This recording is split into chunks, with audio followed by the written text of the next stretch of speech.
Salut et bienvenue pour cette nouvelle analyse de vidéo. Je ne sais pas pour toi, mais personnellement je suis très attristé par le décès des Bogdanov. En plus de les trouver très captivants, je dois bien admettre que j'avais beaucoup de tendresse pour eux. Je trouve qu'ils dégageaient énormément de gentillesse et de bienveillance. Et ils avaient un réel talent quant à la vulgarisation scientifique. Non, y a pas à dire, c'est une triste perte pour la France. En tout cas, de mon point de vue. Et dans la DV d'aujourd'hui, comme tu l'auras compris, je vais donc rendre hommage aux frères Bogdanov. Mais à ma manière. Et tu commences à me connaître, je suis un petit enculé. C'est pourquoi je ne vais pas faire comme les autres. Je ne vais donc pas leur rendre hommage en analysant leur première télévision ou les émissions qu'ils ont pu présenter. Non, moi je vais plutôt analyser plusieurs de leurs passages dans On n'est pas couché, qui à l'époque, il faut bien l'admettre, avait tendance à mériter, de par l'irrespect dont faisait preuve Laurent Ruquier. Car de mon côté, les souvenirs que j'ai des Bogdanov lorsqu'ils faisaient des plateaux télé sont plutôt mitigés. J'étais d'un côté passionné de par leurs interventions, et de l'autre très agacé par les moqueries à leur égard. En particulier dans l'émission animée par Laurent Ruquier, On n'est pas couché. Mais avant de démarrer, je t'invite à ne pas oublier de liker cette vidéo car tout ce que je fais est génial, à partager, ce qui m'aiderait d'autant plus, n'est-ce pas, à t'abonner et à activer cette petite cloche de merde qui de toute façon ne sert à rien comme tu le sais et ne t'avertira pas lorsque je publierai une nouvelle vidéo. Alors pourquoi l'activer me demanderas-tu? Eh bien ça ne te regarde pas. Et je suis ravi de vous recevoir à nouveau pour votre livre, c'est qu'à chaque fois vous en vendiez autant. Je me dis mais je suis vraiment un con parce que qui sont tous ces gens qui achètent vos livres et qui les... Ou alors ils font ça parce que, je sais pas, par nostalgie des Bogdanov. Le genre de question qui fait toujours plaisir à entendre lorsque tu viens faire la promotion de ton livre. Ça va plaire à qui ce torchon là? C'est d'une grande politesse et d'un respect incroyable. Quant à la question à qui est-ce que ça pourrait plaire, bah à des gens comme moi par exemple. Et de manière plus générale, ça intéressera des personnes qui seront tout simplement intéressées par la science mais qui n'ont pas un grand niveau dans le domaine. Donc qui ont besoin de faire appel à ce genre de personnes afin de vulgariser la chose. Et de la rendre tout simplement plus compréhensible afin qu'elle soit à notre portée. Et quant à sa réflexion de je dois vraiment être un con, oui. Car ça n'est pas parce que toi personnellement ça ne t'intéresse pas que ça n'intéressera personne d'autre. Alors oui, tu dois probablement être un con pour croire que ça n'intéressera personne d'autre, et une fois de plus un con pour te permettre de dire ça devant tes invités. Non, mais franchement, je trouve qu'on est très ingrat par rapport au... Bien sûr, parce que à chaque fois, je trouve ça extraordinaire. à chaque fois ils en vendent. Voilà, merci. Ah oui, non mais vraiment. À chaque fois ils en vendent des. Bon, moi je les ai C'est pas la gratos. question d'en vendre ou pas. Je trouve Si, que si, Non. si, parce qu'il y a des gens que ça intéresse, c'est ça que Mais je veux oui. dire. Voilà. Mais oui, bien pas sûr. vous, ça j'ai bien compris. Mais si, Salopard. c'est le contraire. Pop, Mais c'est pop. le contraire. Oh, mon cher. hypocrite. Mais pas du tout. Oh, l'hypocrite. C'est vous que ça n'intéresse Oh, pas. ça, c'est- ouais, C'est mais- vous qui êtes hypocrite en Ah non, même temps. ah non, moi je suis pas hypocrite du tout, ça ils savent très bien que ça m'intéresse absolument pas. Ça, on peut m'accuser de tout, sauf d'hypocrisie. Non mais ça c'est vrai, alors là, je les adore, on se croise souvent, on est potes quand on se croise, mais alors ça ne m'intéresse pas, mais à un point.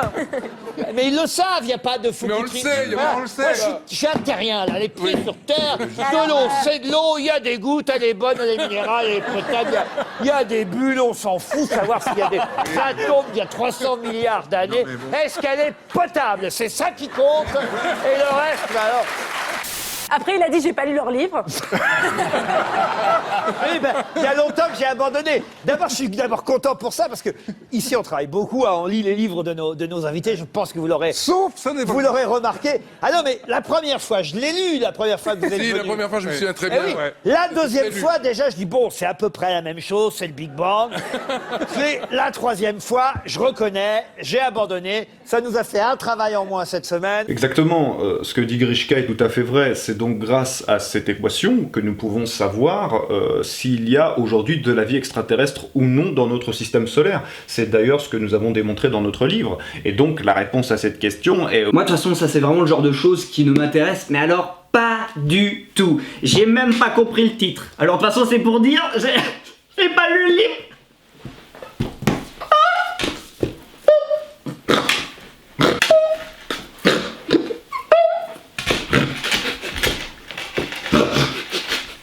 Mais attendez, parce que moi j'ai une vraie question à vous poser, les frères Bogdanov. Comment est-ce que j'arrive à faire disparaître un pénis en m'asseyant dessus?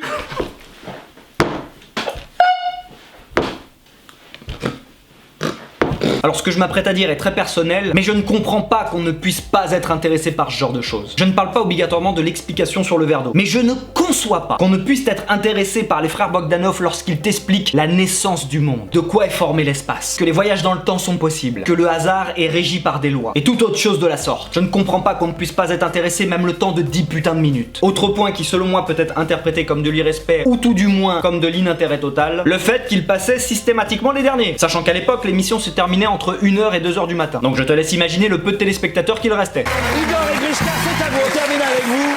Et on termine avec Igor et Grishka Bogdanov. Alors j'irai pas dire qu'il passait systématiquement en fin d'émission, mais j'ai tout de même l'impression que c'était assez récurrent. Et il faut bien le savoir, de manière générale, quand tu passes en dernier dans une émission, c'est qu'on estime que c'est toi qui as le moins d'intérêt. Surtout dans une émission qui finit à 2h du matin. Et ça c'est triste, mais ça en dit long sur notre société. On va préférer faire passer en premier des candidats de télé-réalité pour savoir avec qui Dylan a trompé Maëva. Mais par contre, quand il y a deux mecs brillants qui vont t'expliquer l'origine de l'univers, donc l'origine de ta naissance, Tout le monde s'en va les couilles. et c'était un exemple bien sûr, je sais très bien que l'émission On n'est pas couché ne recevait pas de candidats de la télé-réalité. Du moins je ne crois pas. Je parle de manière générale, s'il te plaît, essaye de suivre. Quand on sait que dans ce rapport, un mépris immense est fait effectivement à une idée nouvelle, parce que c'est bien une idée nouvelle qui est combattue, cette idée dont parlait Igor tout à l'heure, le fait d'avoir été les premiers et les seuls à nous aventurer dans le monde d'avant le Big Bang, d'avoir cherché à comprendre ce qui pouvait exister avant le Big Bang.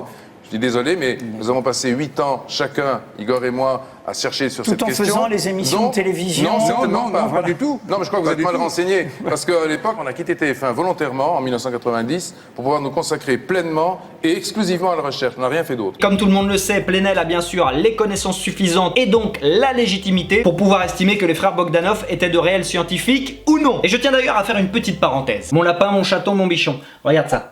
Tu vois ce regard de fouine là? À moins que ce soit quelqu'un que tu estimes et pour qui tu as de l'intérêt, si tu discutes avec quelqu'un mais qu'il te tient ce regard, ne perds pas ton temps à discuter. Puisque ça, dans le langage corporel, selon moi, ça signifie peu importe ce que tu vas pouvoir me dire, j'en ai rien à foutre, je veux avoir raison, point barre. Donc si j'ai dit qu'hier t'étais chez Maxime, tu étais chez Maxime. Oui, je sais que tu viens de me montrer une photo qui prouvait que t'étais chez Thomas, mais moi j'ai estimé que t'étais chez Maxime. Regarde le fouine là. C'est clairement le regard d'une personne qui ne se remettra pas en question, qui n'écoute même pratiquement pas ce que t'es en train de lui dire. Voilà, c'était une petite parenthèse, mais c'est juste pour te dire que quand tu parles avec quelqu'un qui ne t'intéresse pas, dont tu te fous littéralement de son avis, si tu vois qu'il te tient ce genre de regard, perds pas ton temps, trace ton chemin. C'est l'heure de rentrer sur votre planète.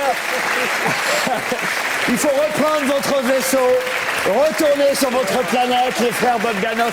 Merci en tout cas d'avoir accepté. Là c'est pareil, je sais pas trop comment on doit le prendre. C'est dit certes sur le ton de la blague, mais au détriment des Bogdanov, hein, comme d'habitude. Mais je pense qu'au bout d'un moment ça doit commencer à te gonfler. Ce n'est pas parce que tu aimes parler de science et autres que tout de suite tu es un extraterrestre qui vient de je ne sais où. Et je trouve qu'on devine un air un petit peu saoulé. Car une fois de plus, c'est dit sur le ton de la blague, mais c'est dit. Et concernant les propos d'une stupidité sans nom sur la mort d'Igor et Grishka, je vais plutôt laisser parler l'avocat Fabrice Divisio qui a tenu un très bon discours. Faudra juste penser à retirer le poil de nez qui dépasse. Dans quelles circonstances est-il décédé? Je ne sais pas.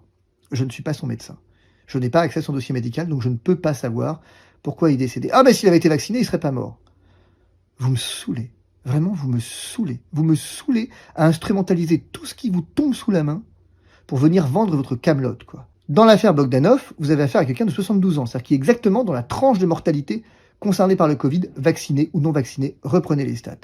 Vous ne savez absolument rien de savoir s'il était immunodéprimé ou pas, s'il avait une comorbidité ou pas, tandis que moi j'ai à votre actif ou à votre passif, j'ai au moins 4 exemples inverses de gens qui ne sont pas vaccinés à âge identique et qui pourtant ne sont pas allés en réanimation. Vous voulez leur nom et les interroger? Et est-ce que j'ai le droit d'en déduire dans ces conditions que le vaccin sert à rien? Bah non. Pour conclure, si j'ai tenu à rendre hommage aux frères Bogdanov de cette manière qu'on pourrait qualifier quelque peu particulière, c'est parce que durant toutes ces années et tous les plateaux qu'ils ont pu faire, ça m'a toujours gonflé qu'on les tourne au ridicule. Je trouve trop facile de la part des médias de vouloir rendre hommage aux frères Bogdanov alors que pour certains, ils ont passé leur temps à se foutre de leur gueule. Même si c'était sous couvert d'humour. C'est tout pour moi, je te rappelle donc de liker cette vidéo car tout ce que je fais est génial, de la partager, de t'abonner, d'activer la cloche, de mettre un commentaire, et je te dis à la prochaine. Gros bisous. Ciao.